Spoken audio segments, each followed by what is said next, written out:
Hello, everybody. Welcome back to the fourth and final hour here of the Torchbearers Oathkeeper's Domain. We're entering town. We're entering the humble town of Everfair, the humble little hamlet with its aging palisade walls. A great tower sits in the back of this place, and a sort of like small village is kind of just surrounding it. There's one main street that kind of winds up this hill to this tower. It's like deathly quiet right now. Nobody's around. What time of day is it? Midday. It's eerily Midday. quiet. I think I think the guards mention to you as you guys are coming into town that say that the mayor passed recently. Was he killed by some demonic goat that was rampaging through the wilderness? The guard captain callously remarks, "No, it was worse. She was killed in childbirth." Okay. Did the child survive? Yes, An ill omen for the child. very much so. So, And I sense he just remarks, "You were born that way, weren't you, Ahab?" And then walks off to go find some food or something. After all I've done for you. yeah. So, We need to liquidate our assets. yes, that's a good way of putting it. So that might be one of the first things you guys want to do when you conduct business in town. So here's how I'm not town doing kind of the- works. Just so The you guys, MFing in. yeah. So here's how it works. Okay. So when you get into town, everything that you do in town is going to basically accrue to what's called your lifestyle. When you leave town, you're going to make a resource test against your lifestyle.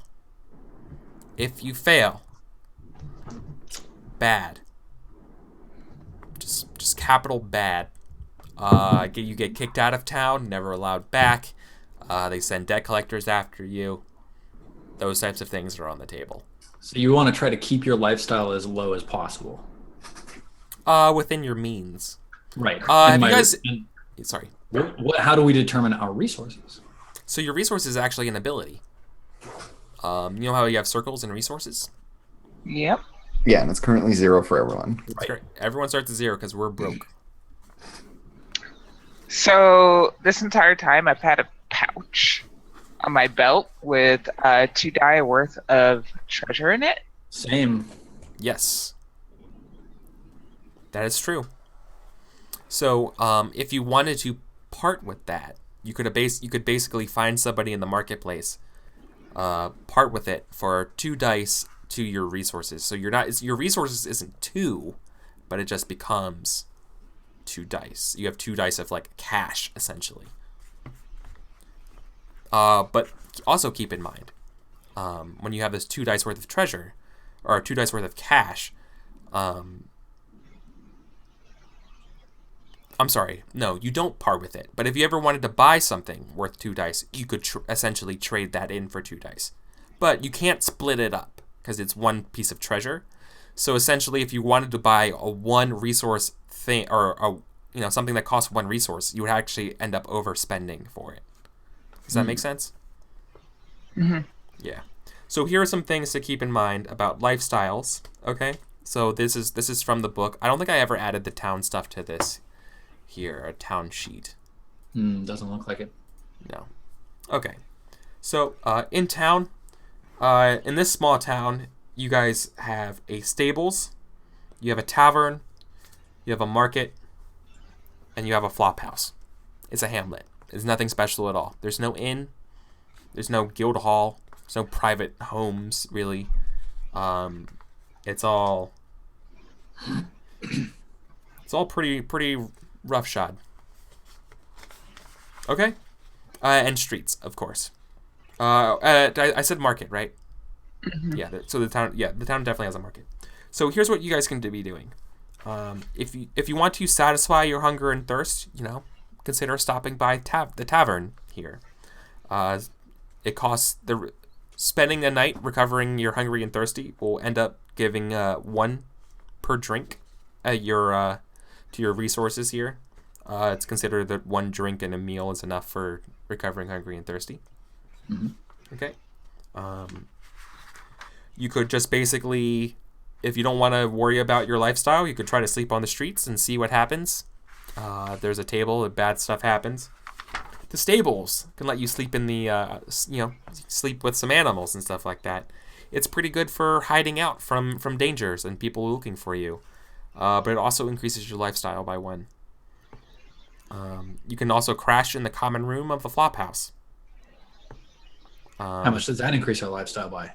1, and it could be worth even more if you do additional recovery tests. But here's what the flop house gives you. When you crash the common room of the flop house, you may make 1 free recovery test. You may recover from 1 additional condition, excluding exhausted or sick, during your stay. So the flop house starts at 1, but it adds an additional 1 if the additional recovery test is made. Cool. Okay? So... And then there's the market. Okay. And the market doesn't cost anything to go to the market. But remember, nobody wants your OB3 garbage that you have. Basically, any item on you that's worth OB3, they don't want. But based from there, if you're trying to pawn, remember an OB2 thing. You could trade in your goodie thing for 2 dice worth of treasure, or just keep it and then sell it in for something. Something like that. If you want to trade it in for 2 dice of cash or keep it yourself, that's a thing you could do. You could buy gear and supplies there as well, or just try to sell your silverware and stuff like that on the market. That's something you can do. Basically worth treasure dice. I'm pretty sure you do it automatically, but keep in mind, this is something that you should know that Johadian points out in chat as well. If you pass just 1 resource test by spending treasure, your resources level goes up to 1, right? Because learning the skill doesn't cost you, you have to get a number to the next level. So making 1 test gets you to level 1. And then another success after that will get you to 2. And then from that point on, you need 2 successes, 1 fail, and then Exactly. Exactly. Question. Yeah. With my 2 die worth of treasure, can I go to the flop house and recover both of my conditions? Yeah, because keep in mind, that your lifestyle doesn't get paid until you leave town. Okay. Yeah. So yeah, you definitely could. So I want to try and. But you make it's not an I'm sorry, real quick, Steven. It's not automatic for you, Naja. So Okay. You do automatically recover, I think, hungry and thirsty, as I said, but not the but you actually get to make a recovery test like you were in camp, right? Okay. So, but I can make those 2 tests if I spend my 2 die worth of treasure. No, you can make those right now, no matter what. Basically, imagine every time you go to town, you're paying it all on a credit card that you hope your dice and your treasure can pay off at the end. Okay, got it. It's the flop house. You may make 1 free recovery test, so you don't automatically recover, but you're allowed to make a test. You basically got a free check in camp, right? Okay. But then you're going to stay there even more for this day for a longer one, for another test. But that other one cannot be exhausted or sick. Okay. Exhausted? Yeah. So I wanted to try to liquidate this helm into 2 dice worth of cash. Okay. So you want to go to the market there? Yeah, what do I need to do to get that? I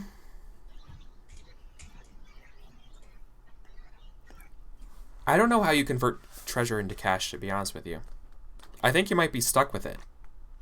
It seems like you might be able to find somebody there who could trade it in for you. Well, yeah, that's what I thought Johanian was saying in chat. Everyone should know this. If you pass 1 resources test by spending your treasure to get dice. Yeah, you kind of spend the helm on a roll. It's kind of what it's like. So you could go and be like, I will give you this fancy helmet, Yeah. or Yeah. these services or things. Exactly. Well, I'm going to go to the flop house and I want to get a nice meal. So I'm going to spend 1 dice of cash to do that. Okay. And we're going to did pay you for all want? this at the end, right? So Okay. Well, no. Actually, this is a good point. You want to see how much your helmet's worth, though, right? Did I say it's worth 2 dice? Yeah. Okay. Or it might have been like 2 to 7. I just wrote 2, so I think you just said the helm is worth 2, but the bust is maybe worth some. Yeah, flexible. that's right. That makes sense. Yeah, that's what I did. Yeah. Okay. All right. There is something though. Okay, so if you want to go there, if you wanted to buy something like that, that's what you would do. You basically just pay for your stuff with your helmet at the end. However, like the silverware and stuff that Eisensee has, that has a variable value, which would get assessed when you bring it to the marketplace. Which is also where sort of like the haggler could come into effect. That's why that's one of the reasons why you would haggle is when you have something that's worth a lot of goods, you can get even more from it. Like if something's worth 50% more, and it's worth 12 dice, selling it for 18 sounds like really good, right? That's like the best deal in the world, right? But this is more like you're basically bringing things into like Antiques Roadshow or like Pawn Stars, and like hoping for the best here. That's very much what it feels like being an adventurer. You bring in all these fancy things. It's like the best I can do you for is 1 die worth of treasure, and you're like, yeah, I people will then try to strangle scam you. Yeah, right. So we as a unit should all go into the market and try to liquidate our stuff Yes. all together. I have no things. And then maybe Ermintry can help haggle. Yeah, with her reduced haggling skill. Yeah. Yeah, Ermintrude's pissed off. No, that doesn't mean I can't help, but Yeah. Also, yeah, when do we level up? And how? I think you level up when you leave town. No, that's not true. Town phase, I think it might be now. Because I want to level up to level 3. Yeah, I want to level up to level 2. I think it's immediate. I am think it level comes 2 first. as well. It comes Alright. first. Lay it on me. Lay it on me, Eric. What's it like being a level 3 wizard? You are now a level 3 wizard. A Oh, level yeah. 3 Magiccan. Yeah. So you get to I'm a make some magic choices. can. You get to make some choices here. I love choices. So your first option is you either gain an additional C1 spell or you gain Neophyte. Or no. You gain one, but you now are called the Neophyte. And I'm a then Neophyte. Okay, level 3. No, but then at level 3, you gain a caster level 2 spell, but you gain Thaumaturge as well. I am a thaumaturge. Hell yeah. Yep. So basically you have a new so you have an additional level 1 spell slot. To learn a new spell, you must either be instructed by a mentor or copy the spell from a scroll or another spell book. So you don't actually automatically gain something new right now. Yeah, I just need to talk to Melphagor. Yep, you could circle Smelphagor here. All right. Once per level, your mentor will inscribe into your spellbook 1 spell that he knows. However, you must locate that mentor in-game. Having an extra dimensional imp, might be pretty good here. Yeah, I circles him up by drawing the magic circle that summons him. Quite Literally circles. Yeah. Yep. All right, and then you also gained a C2 spell. Cool. So you basically you could gain two levels. So you gain 2 spells for that if you could circle as your mentor. Okay. What about everybody else? What happens when I level up to level 2? Because I'm a cleric. Yes. I don't have a spell book. Cleric, you would actually gain a new mental inventory slot for their prayers. So that would be what, a first circle prayer? You would gain 1. Yeah, you would basically gain 1 circle's prayer.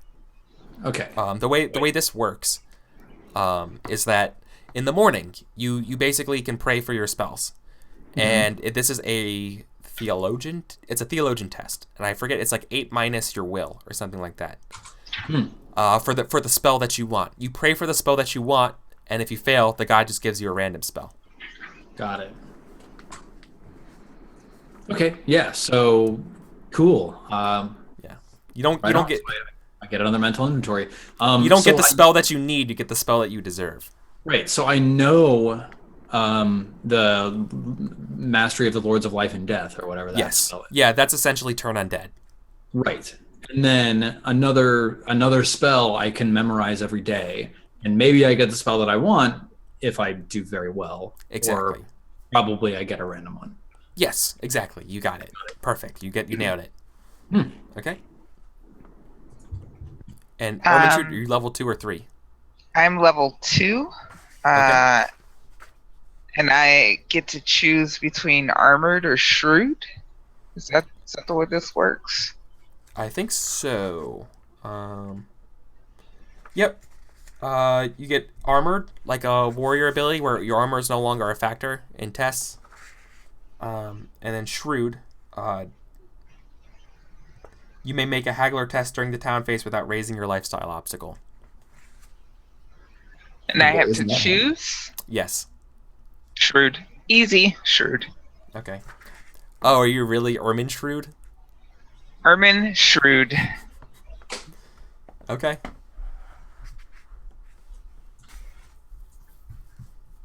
Perfect. Cool. Okay, so you're gonna take shrewd. So you make a haggler test during the town phase without raising your lifestyle obstacle. Okay, leveling up is done. Nice. Okay. All right, let's liquidate these assets. Yeah. So you're gonna go to. Are you gonna try to haggle first, or are you not going to haggle? Hell yeah, let's haggle. Okay. So I now mean- let's haggle. And we can do everything as like a big chunk, right? Like just like we've got all this treasure. All of us go. This means that Smashing Ermintrude makes the haggle roll. So you make haggle rolls independently, actually. Oh, really? independently person. for each item. No, you make one test at the very start. Okay, and that sets our rate of exchange. Essentially, yes, this. exactly. Yeah, exactly. Cool. Well, we have quite a bit of treasure if we pool our resources. So, which I am assuming is how we're going to do it, because it's the pirate way, even though we're not pirates anymore. Or do we have any recollection of being pirates? Yeah. Yeah. So That's Ermintrude, what I are you meant. haggling? Yes. All right. This will be a haggle test at Ob 2. Okay, and I'm still exhausted? Question mark. Technically, yes. Okay. Can I help Ermintrude's haggle? Can orate help?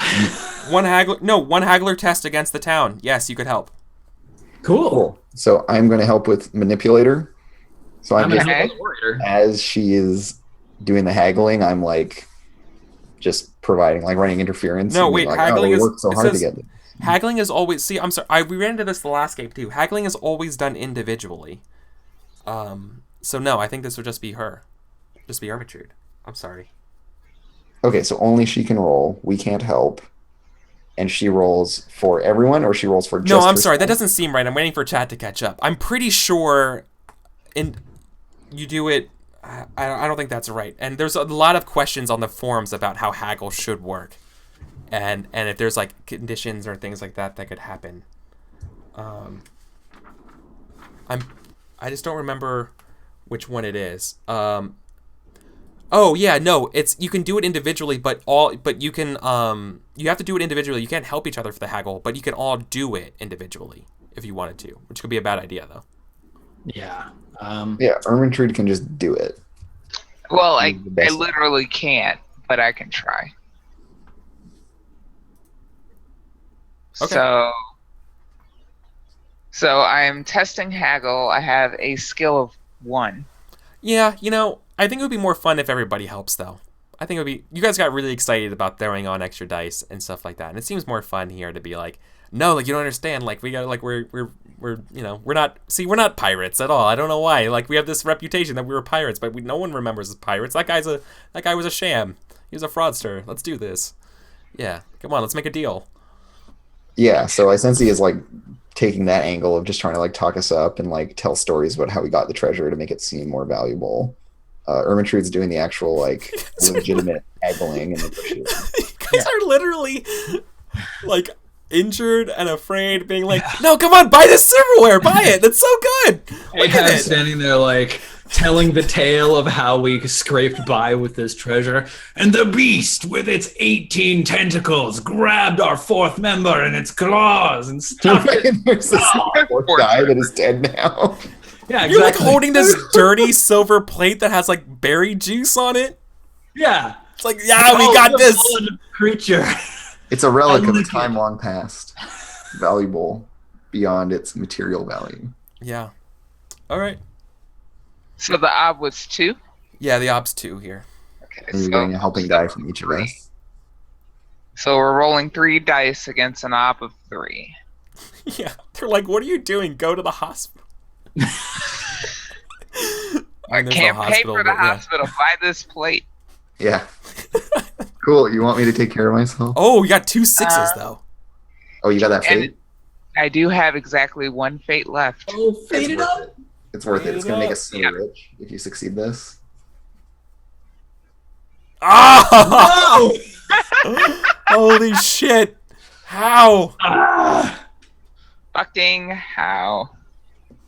I All think right, what You happened got the alt 3 test because it's not versus. We don't need to read. we're haggling and wait, what does that mean? What this means is that when you fail, No, we didn't fail, Eric. It's not a versus test. it's not. Oh, no. Never mind. I read the 5. So no, this she is- rolled 2 fails. No. Sorry, yeah, we failed. My bad. Yeah. Fail. So we failed. But this is what happens when you fail and you're haggling. There's a haggling events table that comes up. And when you haggle with an events table, I'm going to subtract by the margin of failure that your haggle was.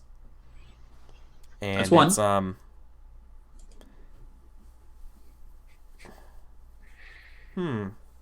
Okay. So instead of rolling an 11, you actually got a 10. You will add 1 die to resources for your lifestyle test. Oh, Okay. so it's good still. Still a good Thriftiness. roll. Yeah, so you got a good roll. Metal. Basically, what we're talking about earlier in chat about why like the benefits of haggling and not haggling is that there's number 14 is called good find, and you take double the value of 1 piece of kit or salvage traded an item. So like that silverware was worth 7, you get 14 resources. Then all of a sudden we have a Conan montage as you're like pouring rubies and gems and like eating the finest food and stuff like that. So, but instead, So we failed, but we still get More treasure than we would have. yes. So what would have happened if you would have succeeded? If you would have succeeded, you could have gotten at least interesting item, which is an extra die of cash for 1 piece of loot.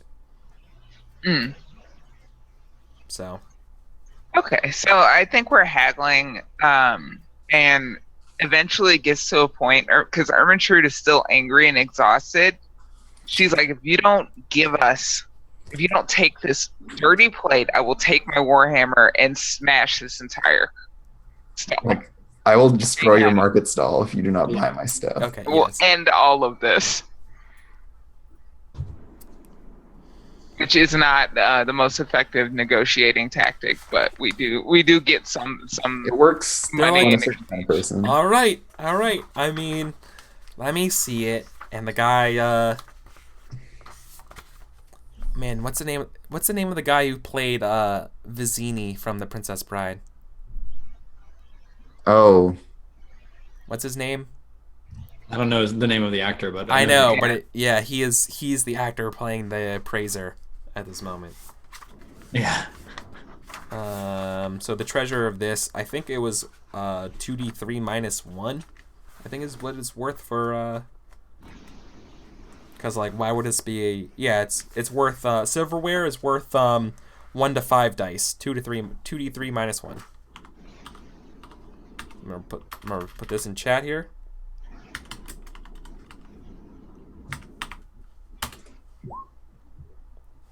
Ah, nice. It's worth 3 dice.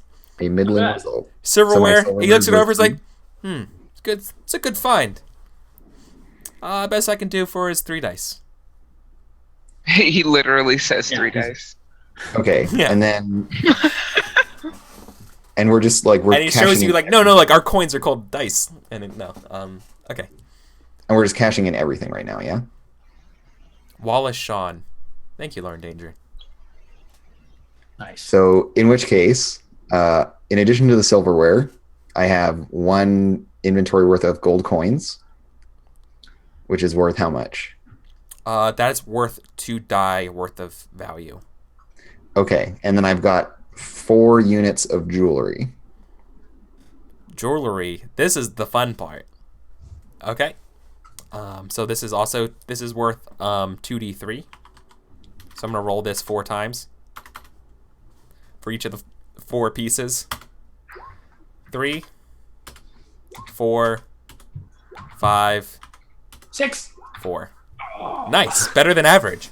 That's, yeah, strong result. You got some good stuff here. So Isensi has a total of 5 plus 7, 12, 17, 21 dice worth of treasure. Yeah, you have 21 dice worth of treasure on you. That's what I carried out on me. I've got 4 dice worth of treasure.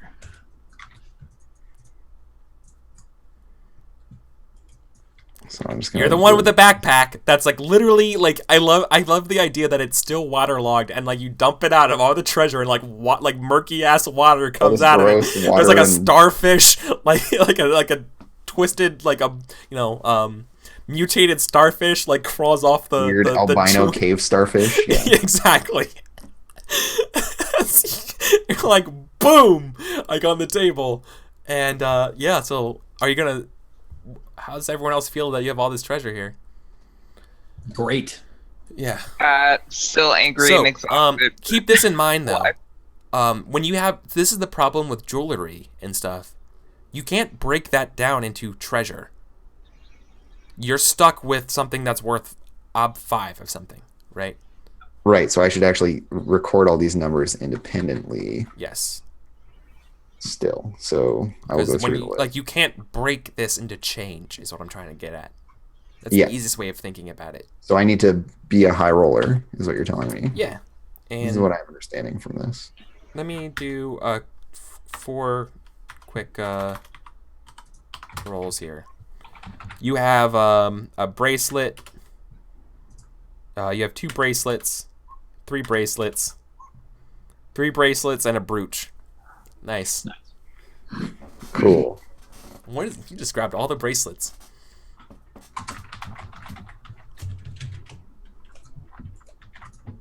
Oh, wait. Is something going on with the stream? I don't believe so. Looks good in the preview. I don't know. Alex is saying that it rigged for him, and I don't know. I think it's fine. Okay.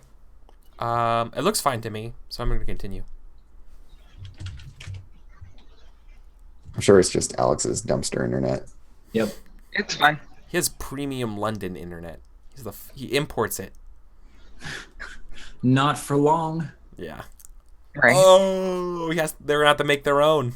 Exactly. Okay. Cool, guys.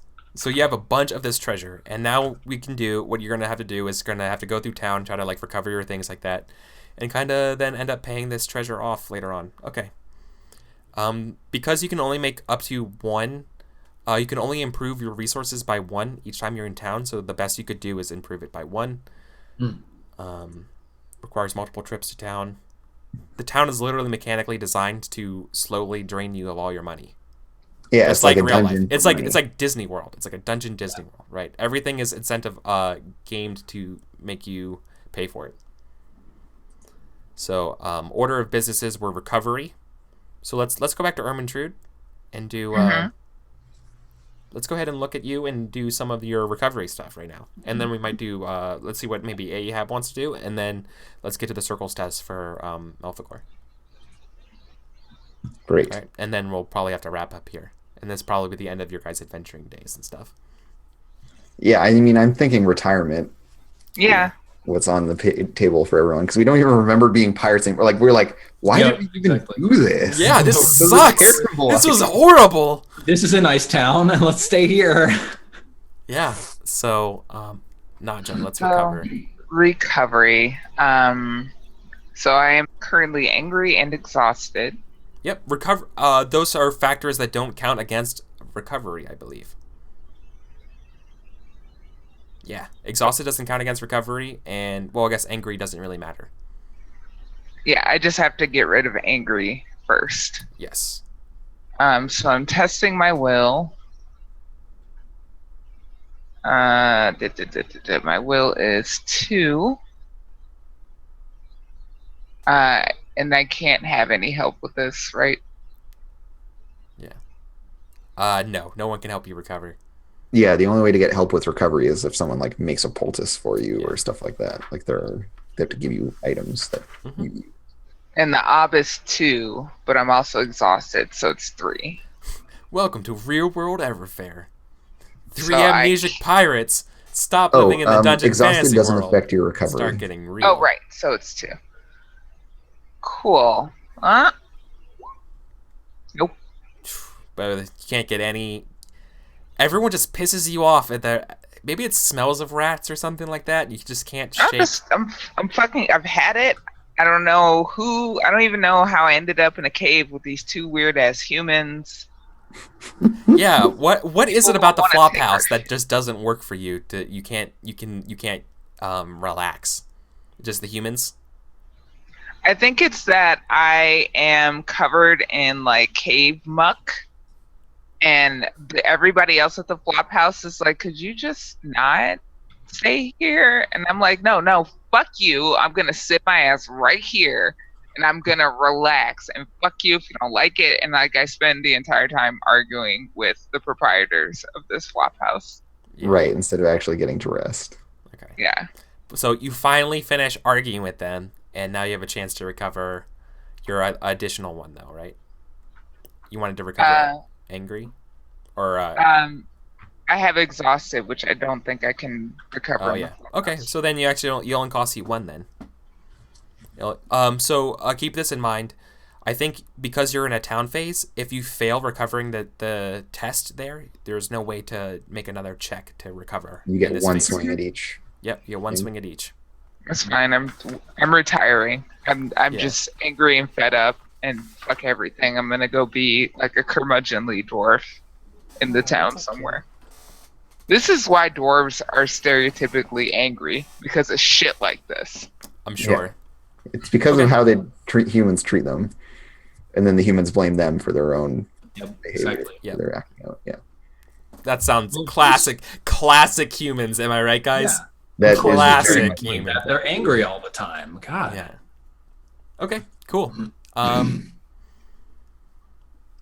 All right. Let's turn the camera over to Ahab. Straight to the flop house, buy myself a nice hot meal and a thick foamy mug of beer. I down it, relieve my hungry thirsty. Oh, you mean and the I tavern? would like, Yeah.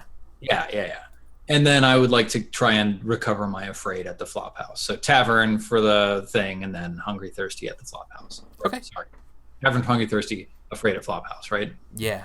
So it's an ob 3 will. My will is 4. Can I bring like traits and stuff in on this? Well, are you angry? No, you're afraid. No.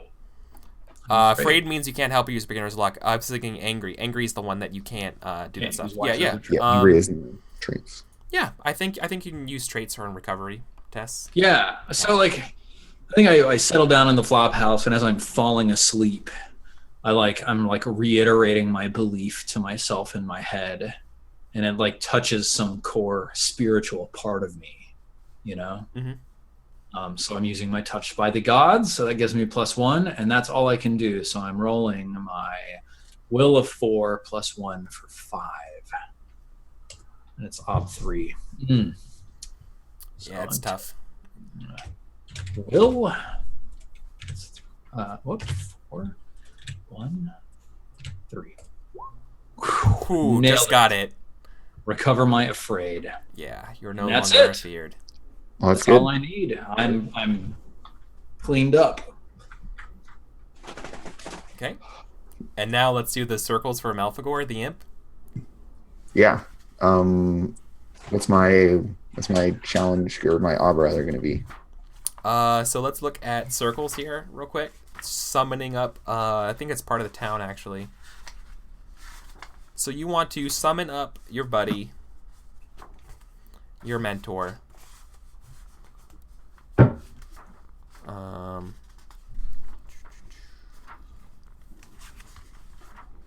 I remember seeing it somewhere here. I'm gonna ask around for. It's not asking around. It is.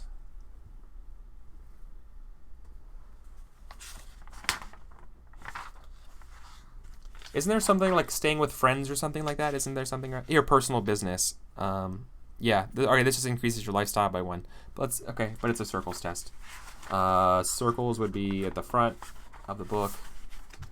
Johanian saying page 135. Look at that, Johanian. Yep, here it is. Circles factors. Okay. Are you level 3? Hell yeah. Oh, but you're not in your hometown, but you gained a reputation. My hometown no longer exists. Yep. It was leveled. Boy. This seems like it's an impossible test. So you want somebody of a someone outside of the life, right? Outside of what life? Sorry. So here are the factors for finding somebody. Position, someone part of the life, someone outside of the life, or someone in the position of power. So I assume that it means adventuring. Oh, I see. Then level means lower level, your level, or higher level, which would be higher level because it's mentor. And then attitude, willing to listen, willing to help for a price, or willing to help your cause. So I'm thinking for your mentor, this will be someone outside of the life. So it's starting at 2, higher level of 3 brings it to 5, and then the attitude of willing to help for a price would make it a 7, or willing to help your cause loyal would make it an 8. Yeah, but also this person is my mentor, so I should have bonuses to finding them, right? These characters can stand in as a mentor or provide, but they do not venture with the group. No. Nothing about mentors. Could I just circles up the witch then and learn from her? Yeah. I think that sounds pretty reasonable. Cool. So we're in town for 2 like, days, and I catch her as she's coming through town, like she happens to come through. Yeah. where the fuck is my goat? Yeah. She probably comes into town and where the fuck are those goat searchers? Yep. Yeah. Okay. So what's my ob to find her? Oh, that's actually much easier. 1, 2, 3, 5. Much easier. 5. That's a difference of 3. Hey, you don't have any bonuses to finding them. I can give you a condition. Oh my god. It's like I have a very high value at 4, and I'm still just never going to succeed. Just like any test, I can give you a condition. That's true. Okay. So let's see here. Circles. My rating is 4. Nothing here. The ob is 5, which makes it 6. I get 2 successes. Yeah. I should have just went with the mentor.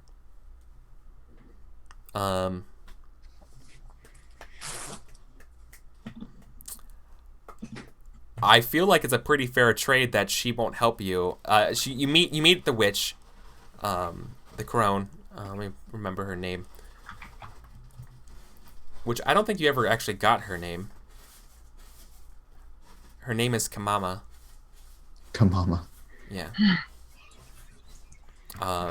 And she's probably in town selling some insect repellent or something bug related, and she spots you, and you spot her on the street, and she's like, you're supposed to be helping me find that goat. What are you doing here? And I sigh and apologize. I'm just we ran into trouble, and one thing followed another, and before we knew it, here we are, but no goat to be found, and indeed no sanity, or and I just have this like it'll just like trail off, like remembering the whole. Yeah, you are hungry, thirsty, angry, exhausted, and injured. Yeah. So Yeah, I she look looks you over. like my story is true. Yeah. Yeah, it's like, yeah, you look like you've seen the worst of it. I assure you that we went to find it in good faith, but the wilds being what they are. Yeah. Okay. Well.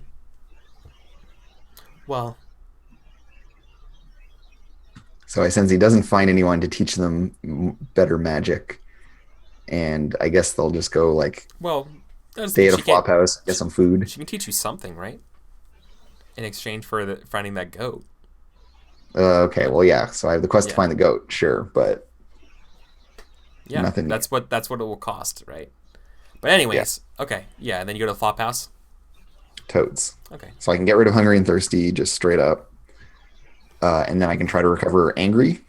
Mm-hmm. You recover in recovery order. So, yeah. I'm angry, exhausted, first. And injured, and I think angry has to go first. Yes. Angry is an obtuse will. It's a recovery test, so the other factors don't factor. The other factors don't apply. Yeah. Cool. I'm not angry anymore. I get to relax and recover. Nice. Okay. So yeah. So you just spend the day relaxing then. It's great. I never get to do that. Yeah. Cool. Okay. So, I would have you guys make, when you were done, I would have you guys make resource tests, but since this is sort of the last episode here, we could try it just to see what happens. Yeah, let's just do it to see what happens.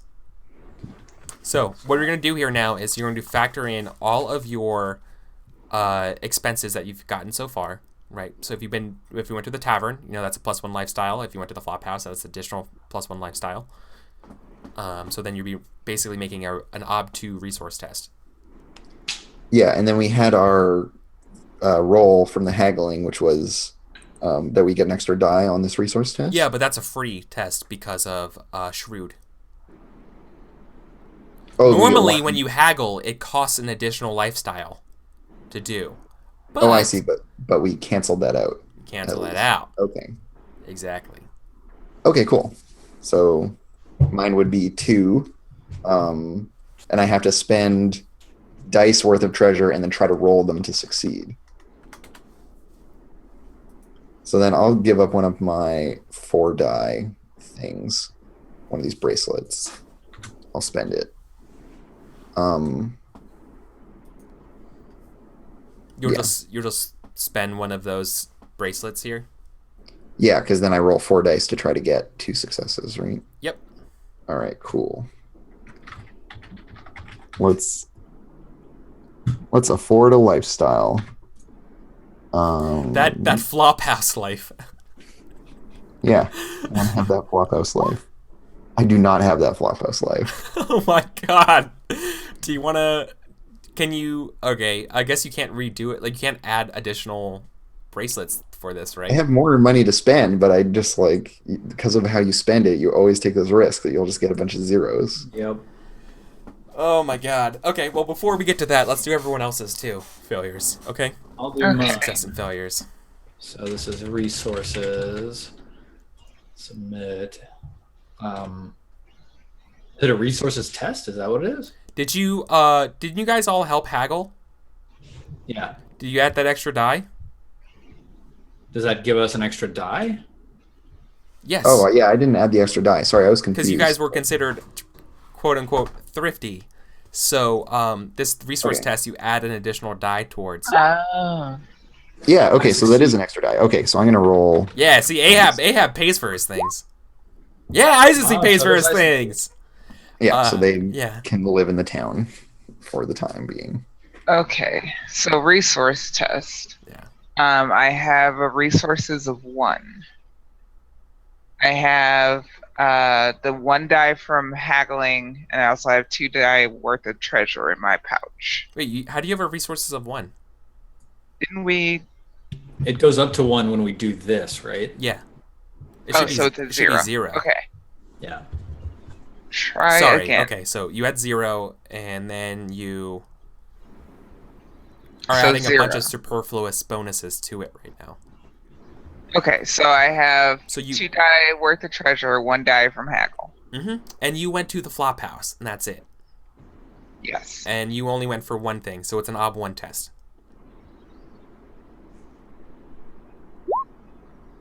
Easy. Ermintrude is so good with her money. Jeez. Well, you still pay for all of that. Like, you don't get to keep that extra money. It's gone. No, I know, Yeah, it's but gone, it's like fine. Yeah. she's just on top of it. Yeah. Like somebody's like, hey, after I like argue with everybody in the flop house, I'm walking out and they're like, hey, you need to pay for this, and I just fling things at their face. Yeah. Throw money. I feel like would Ermintrude be the type of person to be like, I need to talk to your manager or your supervisor when you got angry with them because everyone was giving you crap because you smelled like cave? No, there is no chain of command. I'm just like, I will knock this flop house off of its very foundation. Oh my god. Well, I'm not yeah. Do you see this hammer? Well, Yeah. the good news here is, everybody, you've all leveled up your resources to 1. Nice. So you did it. And that will kind of conclude it then, unless we have we have our good old little fashioned vignettes or whatever, epilogues, I guess. But we only signed on for 3 to 5 episodes, depending on if death was on the line here. And you guys somehow weaseled your way out of this. We scraped through You guys scraped brilliantly. the fuck through. Oh my god. How did you not die? Because we're real good at games. You were real good at games. Faux show. Yeah. Oh my god. Basically, because we used all of our fate and persona that we like earned Yeah. very aggressively. Yeah.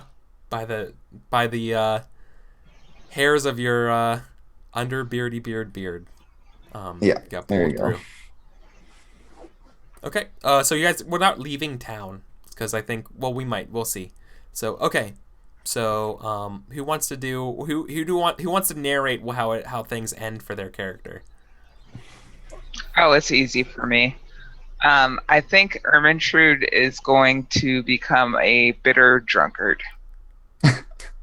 She's still angry after all of this, and she's just going to take up a life of drinking and reminiscing on the heyday of the Dwarven halls that she's been exiled from forever.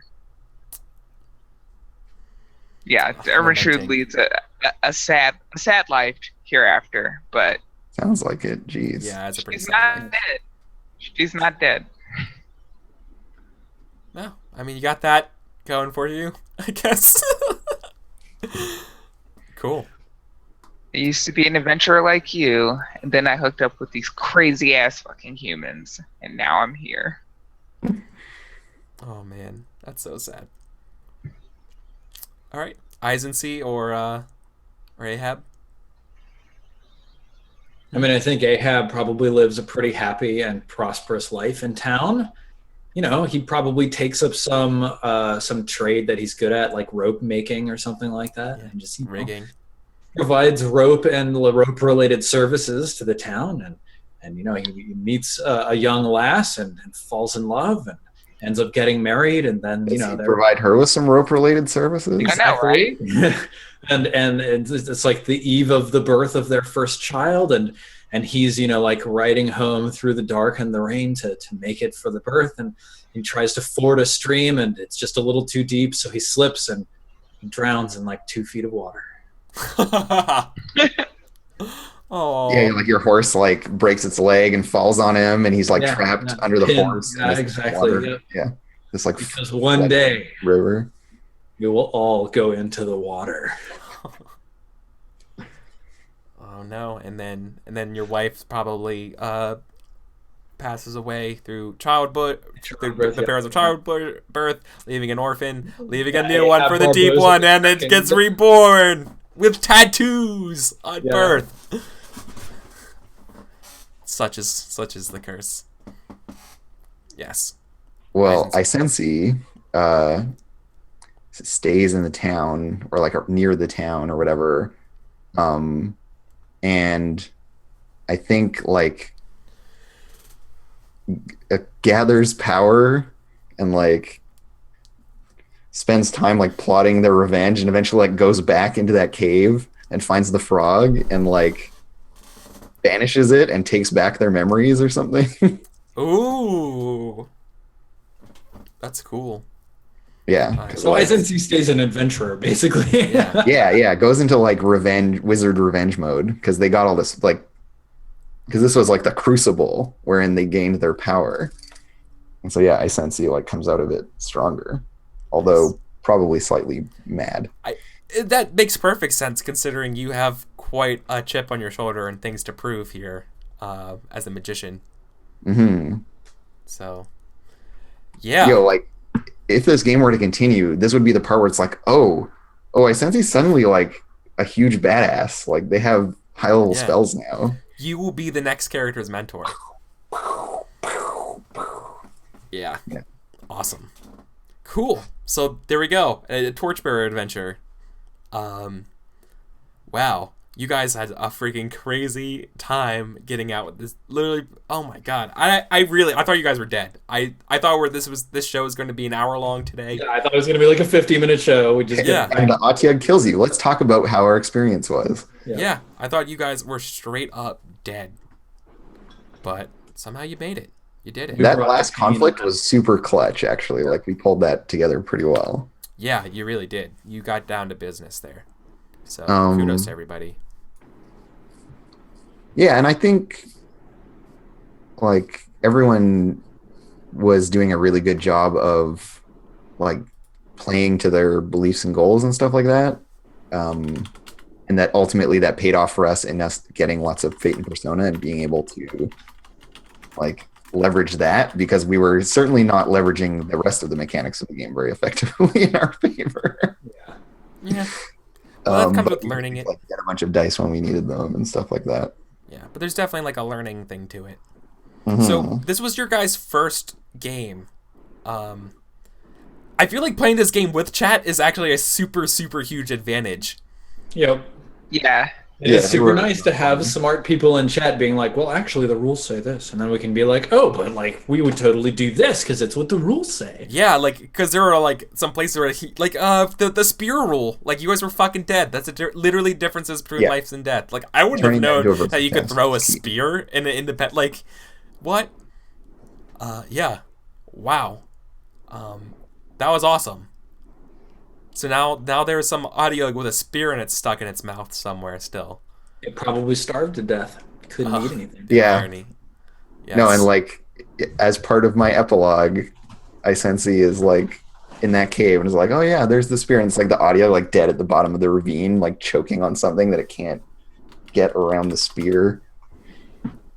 Everyone dies a suitable fate. Yeah. Wow. So what do we think of Torchbearer now? We can be honest about the game. Like, is it worth the mechanical slog? I mean, is not enough information? I like it because I'm the type of person that likes to drive my characters into horrible, horrible places, and Torchbearer makes it so easy. Oh my god. Yeah, that's the path of least resistance in Torchbearer. That's I like the outlet of this game being like, fuck it, this is important to me. I'm spending Persona. I'm spending Artha. For me, that feels way more, I guess, even though it's the same thing almost, it feels better than being like, I'm going to use my inspiration in D&D. For some reason, it feels more important. Like it's way more impactful. Right? Yeah, it feels like it made the difference. Well, like, you know what I mean? Mechanically, it's a much more significant thing to spend Persona than it is to have advantage in D&D, yeah, right? That's definitely huge swing where you're like doubling the size of your dice pool or more.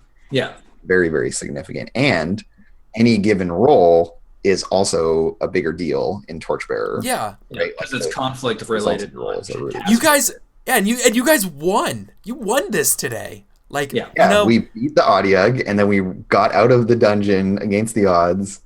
They didn't get killed by the vines. and we cartographied our way back to town. Yeah, that's a hell of a time. The speech to the guards too. Yeah, no, it was just like just nonstop, like pulling out some clutch rolls. Yeah, and those felt really good because of how awful everything had been up until then. Yeah. So the game is great for like giving you those moments where you transcend the horribleness of things. Yeah, Yes. it's exactly because you flogged a bunch. No, Like, I think it's this really is well designed overall. like the most epic persuade roll ever. Like, the stakes are super high, yeah, and like all we're trying to do is walk back to town. right. I think like the complaint that I have about Torchbearer, like I like all of that stuff, and like the mechanics are like, it feels like, I don't know, there's more pressure on the mechanics because like adding an extra die to things is so helpful. Bringing in your nature is so helpful. But like, I feel like there's some weird things that happen with games like this. So like two things that I noticed. One is that there's a lot of mechanical cruft in order to describe the metaphor, or like the metaphor mechanically for what's happening in game is quite complex. So like the 3 cards and like the setup of disposition, and then like even like the whole like building dice pools and rolls and comparing them, it's a lot. And then it often at times it turns out into like, okay, let us sort of bring our oracular divination skills to bear to interpret what these results mean for us, which is a really weird. It's like the backwards way from what I'm used to thinking about from things. Like I'm used to thinking fiction first, and then the dice rolls respond to the fiction. But in Torchbearer, it feels very much mechanics first, and then derive the fiction from the mechanics, which is different from what I'm used to, certainly. Yeah. And then the other thing, like, and I find this in games like Apocalypse World and Dungeon World as well, there's a lot of like over justifying of things. So like when I want to use my nature, I'm like, oh, can I like, let me think about like, how could I possibly justify this thing? And a lot of times that sort of over justification feels excessive to me. It feels like it's almost rules lawyering in a different way, right? Yeah, I don't know. Like when I play a game like Dungeons and Dragons, which has like no mechanical rules for how to play your character, people just like play their character the way that they want, and like the characterization comes out whatever feels the most natural. Whereas in games like Torchbearer and like Dungeon World, Apocalypse World, people look at the tags that their character have, and then they play those in every possible situation in order to try to get the mechanical benefit out of that tag. And that can feel weird sometimes. It's it definitely feels forced because you're not. Yeah, I know exactly what you mean. Yeah, you're not playing the character the way that you want. Well, you have the ability to play the way you want, but you're mechanically incentivized. You play them a certain way to fit a particular genre. To fit you're playing the genre as much as you are playing your character, right? You're fitting I did have a fun. mold. I had fun playing it, even though there are some things that are still not working smoothly for me. But I'm sure that if I played more, like all of that mechanical fiction relationship would solidify a whole lot more. The game literally says this isn't a one-shot game. This is a game that's going to take you 10 sessions to really wrap your head around. And we did half of that today. Yeah. Right. So that's perfectly fair to criticism to levy right now. But like, yeah, like getting time to run 10 sessions of anything though is hard. So, I just want to say thank you guys so much for just having the time to do this on a weekly basis, or 5 nights a week, or 5 weeks. Like, it was worth the time. Yeah. Well, thanks for putting the whole adventure together for us, Eric. Yeah. This is your original thing, right? Yeah. This was an Eric original. That's super rad. So, thanks. I never designed a Torchbearer adventure before. So this was a completely radical, different experience because it's not like a regular dungeon with rooms. It's got to be different. How do you feel that it held up to our meddling? I way over designed. I definitely did the dungeon world, like leave a lot of blank spaces here, and you guys just went for every single like blank space. Nice. That's just how it felt. So, whatever. Like I had I had the whole like cairn thing in the woods all figured out. I thought that was going to be surely number one that you guys would discover and that We were kind of just stuff. like, Nope, bypassing. bypassed. And I was like, okay, and just basically going from there. So I had a lot of extra like zones. The idea that I had for this game was I was going to have multiple smaller dungeons, like micro dungeons, scattered around here of like 2 to 3 rooms. Like this essentially was 4 rooms. Yeah. Yeah, like the dungeon that we did go into was quite small. Yeah, because the idea is that the dungeon's essentially connected based on like going around to different parts too. So like if you ever wanted to like go explore as one area, then go back to town, and then go to another area, go back to town, I was trying to like have the flexibility to allow that kind of stuff to happen. So I think, a piece of, oh, sorry. Go ahead. I was going to say within the scope of 5 sessions. I think that's a little ambitious. Well, yeah, but I didn't know which way you were going to go, so like I had like when I prep things, it's like bullet points though for things, right? It's not like I designed the whole map of this area. No, I basically did most of the descriptions on the fly. But I knew what this was about. Like I know the origin of this place and why it's here, and I just extrapolate, right? It's all just extrapolation from like a seed of an idea. So the one piece of feedback that I would have for you about your module, from my experience playing it, was the reason that like, so if you found it weird that I was inclined to like skip a bunch of stuff, basically, my mentality going in was like, oh yeah, we have to get to the town. I was like really convinced that the wilderness was like essentially one of those little things that I needed to get past, and it wasn't clear to me that there was like all of this, that you had all of this stuff that I could go fiddle with. Well, if you went to town first, though, you would hear rumors of these different things. Like right. I had that available. I was comfortable with that. Cool. To be fair, this entire 5-session thing has been about us getting to town because that was the thing we wanted to do in the very first place. Yeah, then you got lost. You got lost and you found rats and all this kind of stuff. Yeah. Yeah. What I was constantly driving us to do is to go find the Oathkeeper's treasure. So for me, it was just like, we got to find out where the treasure is. We got to find out what the treasure is. We got to go to the place with the treasure. Let's go. And I was just like, can we just go to town? Yeah, it's true. But that's cool. No, I'll keep that in mind because it's my goal to actually like write up all the stuff that I have here like more formally and then maybe like publish it or or just release it for people to use because there's always need for more Torchbearer adventures. So yeah, because it's a game that really fits into the idea of having like modules or adventure like books or whatever because it is founded in that like classic D&D kind of vibe. So. Yep. Like also like doing this is like the first playthrough of the module. I will change how I'll start.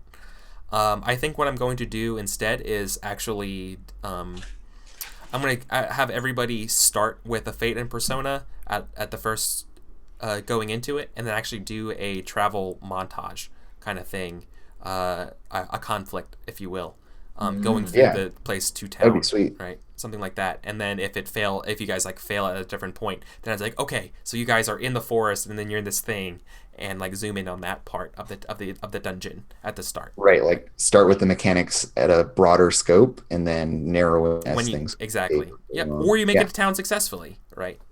Yeah, and then you start from there. Yeah. I think that would be a really cool way to frame it. Yeah, it's a better way. I think that's one of the big things I took away from this at the start. But yeah, I got to get that license. So Torchbearer Saga's license on here. But yeah, cool. Any other feedbacks about the game or the system or the show or anything like that? Anything we can do going forward? More content? Yeah. Keep doing it. You're doing good. That's some feedback I would like to give you. Thank you for running an excellent campaign. Yeah, totally. Thank you. It was fun to play. I always love playing characters. And it was fun to do it here. Awesome. Yeah, it's rare. It's rare that you get to be on that side of the screen. So well, historically it has been. Yes. So we'll look for more opportunities. I have nothing to fill this slot just this moment. I'm kind of just personally, I'm dealing with some stuff about trying to secure a job right now, and I'm like this close, and I need some like finalized paperwork kind of stuff. But but I'm also kind of like still kind of looking, and you know, there's a lot of things like that. But early November, that's going to get cleared out, and I'll be looking to start something soon. But then we got winter and all that kind of stuff. But I literally, if you hang out in my channel at all, you'll hear me talk about the different ideas I have kind of going, different game systems that I have like in my head. Like I'm, you know, Samurai Mouse Guard, and we built a game where we designed the world of what that looks like, because I want to use the original Mouse Guard world. We build it together and do that. I would love to do maybe something like like a space cowboy, Dogs in the Vineyard, somehow, something like that. Yeah, that's an idea. Or like the communist scare, Dogs in the Vineyard. Or you guys play like not XCOM, but like you look for like signs of like aliens, like an alien, like, you know, like body snatchers, hunters. Like an X-Files. Yeah, like exactly like an X-Files group, or like Fringe or something like that. I swear to God, if it's fucking Cthulhu, yeah, though, it'd be Cthulhu. we gotta fight. And then 5% of the time it's Cthulhu. Don't worry. Yeah, or I really, really want to do this. I played this a couple times or one shots. There's a game called Inspectors where it's like a reality TV show for ghost hunting, and I want to do it. You guys basically are like a underfunded public, you know, animal control county group. like Parks and Rec inspectors, which is be really funny. That's an idea that I have. Like I have a gajillion and one ideas for games and stuff like that. And I got something coming up soon that I'm gonna be a player with that I'm gonna make a priority as well. So I got that going on, and these kind of things that I can't really just talk about just yet, but and with my own personal stuff. But eventually there will be more things back on, and this is a great time for me to play. And so hopefully I'll have some of these shiny faces back on here. We'll work on that off screen. But Eric, man, you and me should make Trailer Park World the role-playing game. Oh my god! Oh my god! Does that even exist yet? Nope. Oh my god, that'd be Trailer hilarious. Park World. It's an idea I've had forever. It's an Apocalypse World hack that's Trailer Park Boys. Yeah. Damn. I mean, Trailer Park Boys is almost already like Blades in the Dark. You could just it would be so good. Actually, yeah, I think like a really like crappy low-level Blades in the Dark would be pretty amazing for Trailer Park Boys, where it's just like the scope of everything is tiny. Yeah, exactly. I love that. I love games where the scopes are incredibly like you have fun with that. You play with that a little bit. So yeah, awesome guys. Thank you. All right, let's do some outros. I just talked about me enough about random things. Let's go around. Let's Andrew. That's me. I'm Andrew. You can follow me on Twitter at Comedian Crow. You can follow me on twitch.tv/actualfactual.